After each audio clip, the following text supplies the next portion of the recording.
everyone, welcome to Cooking with Al. Today we're going to make a beautiful ginger spiced shortbread just in time for Christmas. This one definitely needs to go on your Christmas table. We put a little bit of spice of cinnamon and nutmeg. Any mixed spice will be fine. And then of course we add ginger powder and some uncrystallized ginger. Whiz it up in the food processor with all your other usual suspects in a shortbread. Cut it into fingers, put it on the Christmas table. So let's get cooking. First up, place the butter and the icing sugar into the food processor, followed by the ginger pieces, spices, salt and rice flour. Then dump in your plain flour and give it a good whiz in the food processor. Okay, you're going for fine breadcrumbs that sort of clump together when it's done. So keep checking it at regular intervals. There you go, that's what you're looking for. Now dump it in to your lined baking tin. I use a 20 centimetre square baking tin.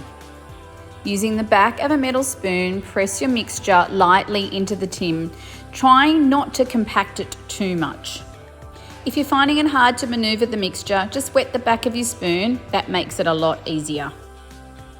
Now go ahead and sprinkle the top of the shortbread with a bit of raw sugar.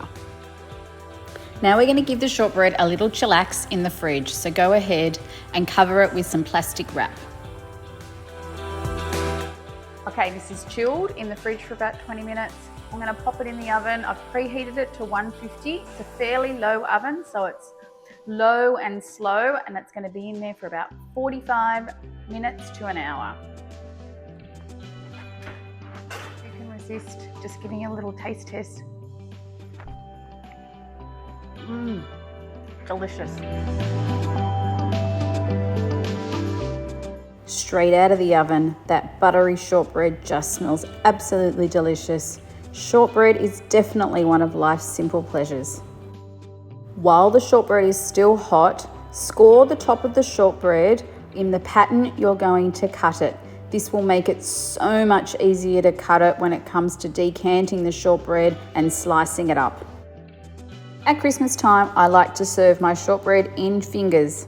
So I score it in half in one direction and then I turn it 90 degrees. Then I create as many rows as I want. Sometimes I like them thick and sometimes I like them thin. You can also do squares, whatever takes your fancy.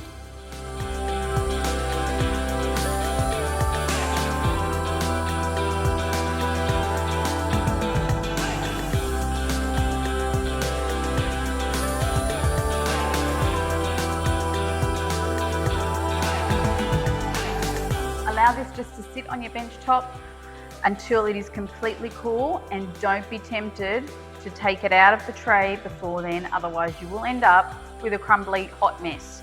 So just be patient, leave it in there, let it cool. It's taste test time. Here's the delicious Christmas gingery shortbread. There you go. Nothing like a good hit of ginger at Christmas time to just make you realise the festive season is here. Now let's give it a go.